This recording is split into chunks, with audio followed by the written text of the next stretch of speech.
Now, a lot of US election focus right now is on how the Democratic Party choice is pretty much down to white men in their 70s. But Hawaii Congresswoman Tulsi Gabbard is still in the race. She won 2 delegates in American Samoa and so makes it through to the next Democratic debates. But the party executive wants to shift the goalposts on that, as Maupin explains.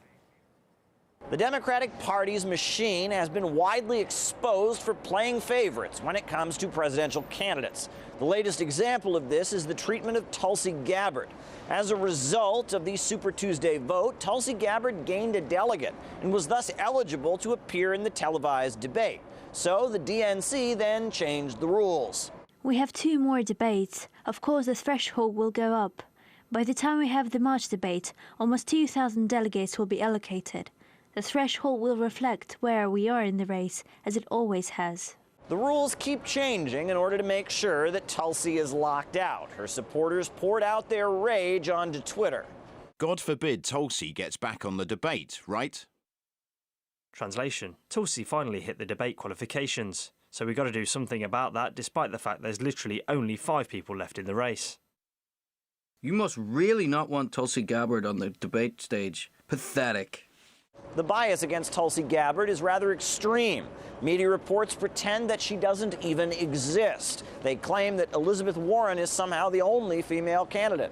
You were going to say something about Elizabeth Warren. Is she going to benefit by being the only woman left now that Amy Klobuchar is out? Elizabeth Warren recently dropped out of the race. So if the Democrats want to keep with their message of inclusion, they should have Tulsi Gabbard on the stage. But they seem to have locked her out, just like they've done in the past. Furthermore, Tulsi Gabbard is currently suing Hillary Clinton for publicly smearing her as a Russian asset. Now, some people suspect that the bias against Tulsi Gabbard is rooted in the fact that back in 2016, she endorsed Bernie Sanders and did not line up behind Hillary Clinton.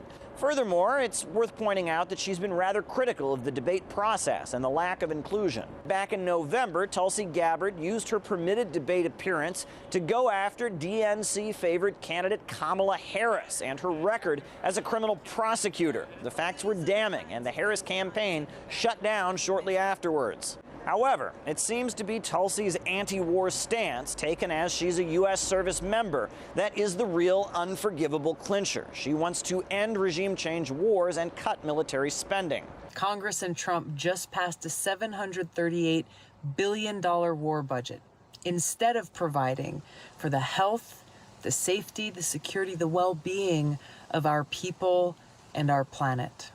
The Democratic Party's leadership seems to disagree with her. They favor regime change operations and bloated military expenditures. The Democratic Party favors continued military operations around the world done in the name of defending democracy. And at home, they don't mind arbitrarily changing the rules to make sure that democracy doesn't get in the way of this vitally important war agenda. Maupin, RT, New York.